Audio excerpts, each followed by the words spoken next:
ओम या देवी सर्वभूतेषु शक्तिरूपेण संस्थिता नमस्तस्यै नमस्तस्यै नमस्तस्यै नमो नमः।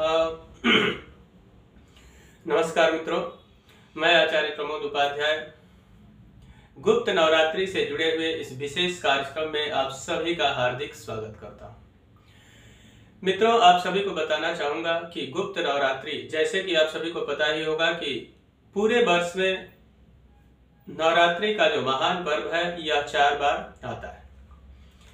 जैसे कि शारदीय नवरात्र हो गया, एक माघ के महीने में गुप्त नवरात्रि, और उसके पश्चात चैत्र में एक नवरात्रि जिसको बसंत नवरात्रि के नाम से जाना जाता है, और उसके अलावा पुनः एक गुप्त नवरात्रि जो कि आषाढ़ मास के शुक्ल पक्ष के प्रतिपदा तिथि से आरंभ होती है। आखिर जो गुप्त नवरात्रि है, इस गुप्त नवरात्रि में विशेष क्या किया जाता है, इसका नाम गुप्त क्यों पड़ा है, इसको बता दूं आप सभी को कि गुप्त का अर्थ होता है गोपनीय, यानी कि चुपचाप होकर किसी भी कार्य को पूर्ण करना, उसको कहते हैं गुप्त रखते हुए कार्य को सिद्ध करना।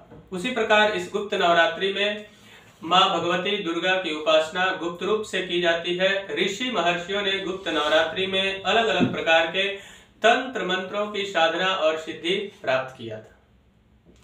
इसलिए हम सबको भी जीवन में अगर किसी प्रकार की कोई समस्या है, या फिर किसी मनोवांछित फल की इच्छा रखते हैं, या फिर किसी प्रकार के मंत्र या फिर तंत्र की साधना और सिद्धि प्राप्त करना चाहते हैं, तो निश्चित मानकर चलिए कि अगर इस गुप्त नवरात्रि में सही तरीके से पूरे श्रद्धा एवं विश्वास के साथ आपने किया, तो निश्चित ही उस मंत्र को सिद्ध करने में आप कामयाब होंगे और उसका सदुपयोग करने में भी आप कामयाब होंगे। एक विशेष जानकारी और भी प्रदान करूं कि यह जो गुप्त नवरात्रि प्रारंभ हो रहा है, इसमें विशेष क्या है इस बार। इस वर्ष यह जो नवरात्रि प्रारंभ हो रहा है, यानी कि 11 जुलाई 2021 रविवार के दिन से आषाढ़ मास के शुक्ल पक्ष के प्रतिपदा तिथि से प्रारंभ होकर वही 19 जुलाई 2021 यानी कि सोमवार के दिन 10वीं तिथि को इसका समापन होगा। अब इसमें विशेष क्या है, रविवार के दिन पुष्य नक्षत्र का जो संयोग बनता है, अगर किसी भी रविवार के दिन अगर पुष्य नक्षत्र लग जाए तो निश्चित मानकर चलिए कि 100 गुना अधिक लाभ देने वाला यह एक महान सर्वार्थ सिद्धि योग अपने आप में बनता है, और अमृत सिद्धि योग भी बनता है, क्योंकि गुरु पुष्य या फिर रवि पुष्य का अपने आप में बहुत बड़ा एक संयोग बनता है। तो कमाल की बात है, इस बार नवरात्रि रविवार के दिन पुष्य नक्षत्र में प्रारंभ हो रही है।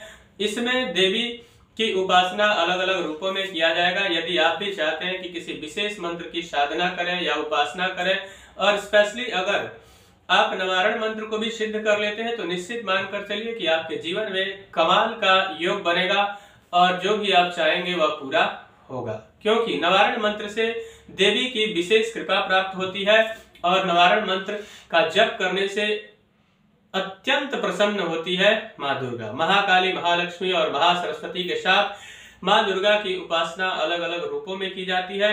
प्रतिदिन माता जी की सर्वप्रथम आप कलश की स्थापना करें, और कलश स्थापन करने के पश्चात पूरे श्रद्धा और विश्वास के साथ प्रतिदिन दुर्गा सप्तशती का पाठ करें। अगर आप दुर्गा सप्तशती पाठ करने में सक्षम नहीं है, तो मात्र निवारण मंत्र का जप कर लें, या फिर सिद्धि कुंजिका स्तोत्र का पाठ करें। उससे अनेक प्रकार की सिद्धियों की प्राप्ति होती है। अब आपको बता दूं कि यह जो नवरात्रि प्रारंभ हो रहा है, इसमें प्रतिपदा तिथि कब आरंभ हो रही है और कब समापन हो रही है। तो प्रतिपदा तिथि जो है वह शनिवार के दिन से ही आरंभ हो रही है।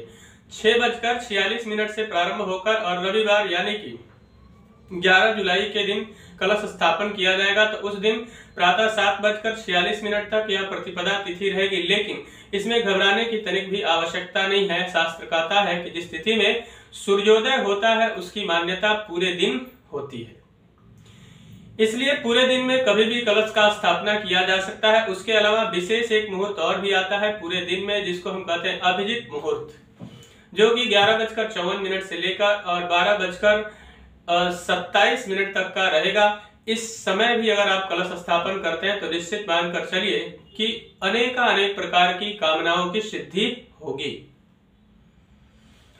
तो मात्र ओम ऐं ह्रीं क्लीं चामुंडाय विचे इस मंत्र का जप करने मात्र से 9 दिनों तक पूरे श्रद्धा और विश्वास के साथ स्वच्छ वस्त्र धारण करके स्नान इत्यादि करके और इस मंत्र का प्रतिदिन जप करें। लेकिन एक बात का विशेष ख्याल रखना है कि माला रक्त चंदन की माला से अगर आप जप करते हैं तो अनेक प्रकार की सिद्धि आपको प्राप्त होगी। तो मित्रों, इस प्रकार से पहले दिन से शैलपुत्री से लेकर और सिद्धिदात्री तक 9 रूपों का अलग अलग उपासना किया जाता है। इसमें एक बात का और विशेष ख्याल रखना है आपको कि 9 दिनों तक आप रक्त पुष्प यानी कि लाल फूल देवी को समर्पित करते हैं किसी भी कामना को मन में रख के, तो निश्चित ही उस कामना की सिद्धि आपको प्राप्त होगी। और जो लोग दाम्पत्य जीवन में परेशान है यानी पति पत्नी के जीवन को लेकर परेशान है, म्यूचुअल अंडरस्टैंडिंग का प्रॉब्लम है, वो लोग विशेष करके इस गुप्त नवरात्रि में निवारण मंत्र का जप करें, अत्यंत शुभ फल प्राप्त होगा।